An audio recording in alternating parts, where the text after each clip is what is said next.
isang magandang araw sa inyo. Unboxing na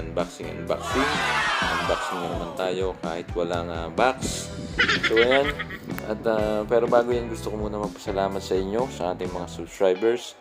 At patuloy kayong nagsusubaybay dito sa ating YouTube channel kahit weekly yung upload natin.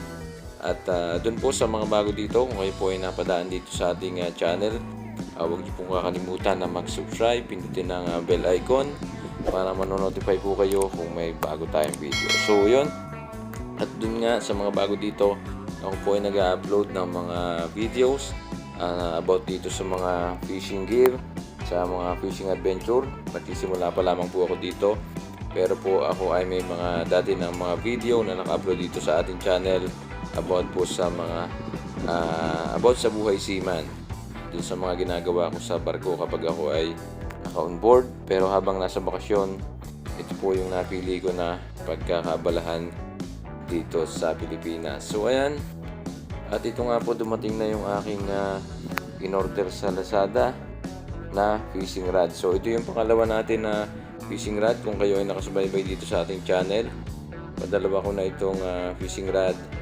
At ito po ay mas mura ito dun sa nauna. Ito po ay 720 pesos lamang. At yun, para ito dun sa mga gustong magkaroon ng mga fishing gear para sa mga nagsisimula na kagaya ko. Ito po yung magandang rod na napili ko para sa inyo. Ito po ay sa mga naghahanap ng fishing rod, portable fishing rod. Ito po ay 720 pesos. At ayan, at malapit nang matapos itong ating pagtanggal dito sa ating plastic na nakabalot. At yun, maganda naman ang kanyang packaging. Meron siyang bubble wrap. Ayan, nakikita natin. At yun, ingat na ingat po ako dito kapag meron akong gamit. Kapag may bagong gamit ay ako po ay maingat. Kaya yung mga gamit ko ay nagtatagal po sa akin. Ito nga pala po ay made by Megalodon. Itong ating fishing rod, Shadow for the Wind. At marami kayong makikitang ganito sa Shopee or sa Lazada. Pero sa Lazada tayo nag-order. Nakita natin na mas mura doon. At bago kayo, tips ko lamang sa inyo, bago kayo mag-order, ay tingnan nyo muna yung mga review ng mga nakabili na ng rod na ito. So magaganda naman yung mga nakita ko na review. Kaya yun, dito na ako nag-order sa Lazada. Mas mura na at magaganda pa yung kanilang mga review. At ayun, at okay naman nga yung ang packaging. Kaya thank you sa seller. At salamat din sa courier na nagdala yan, Shadow for the Wind, ang nakapangalan sa ating rod. At ito po ay 210 cm or 2.1 meters. At ang kanya pong lure capacity ay nasa 5 pounds to 23 pounds. So yun po, 5 to 23 pounds, 210 yan, nakita nyo naman. At ayan, at bubuksan na natin. At excited tayo kapag may mga ganitong bago tayong mapapag-aliwan na naman. Magagamit natin ito sa susunod natin na fishing adventure. Sana makapag-fishing na ulit tayo. Kahit wala pa tayong nahuhuli, at least nakapaglibang tayo dito sa bakasyon.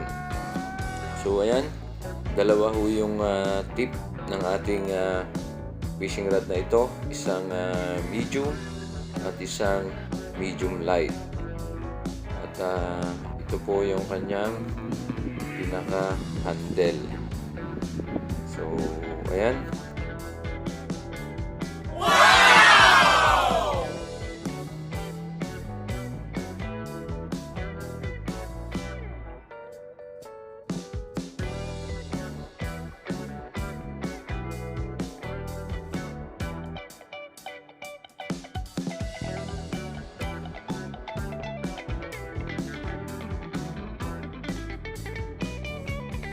Ayan, i-try natin ho itong ating isang tip at susubukan natin. Ito ay maganda at napakagaan ho. Kaya hindi tayo mapapagod dito sa ating pag-casting.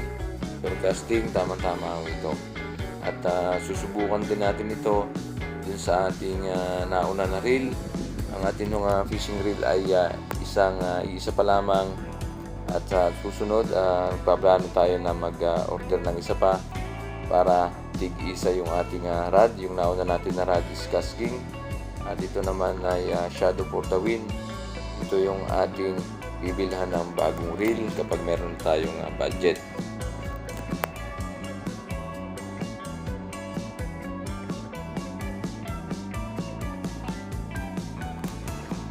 At ayan, susubukan natin. Ito na ang ating dati. Ito yung nauna natin na reel. Ito po ay Casking 3000 series. At tamang-tama ito dito sa ating bagong Shadow for the Win na rod. Yan. Isubukan natin. Itesting natin. At ayan ho. At yung kulay ay match na match. Red and black. Tapos yung handle niya ay kahoy. Ayan, tama-tama dito sa ating fishing reel. At ayan no, yung aking sa mga baguhan dito, yung ating fishing line ay nasa 12 pounds. Ayan o, naka-install dito sa ating reel. At ayan, sana sa susunod na video natin ay ma-field test natin ito, ma-testing natin para makita nyo rin, maipakita ko rin sa inyo, lalo na doon sa mga baguhan na kagaya ko na angler. At para malaman nyo yung performance, kung gaano ganda itong ating affordable na fishing rod. So ayan, thank you po sa inyo lahat. At God bless po sa inyo. At maraming salamat.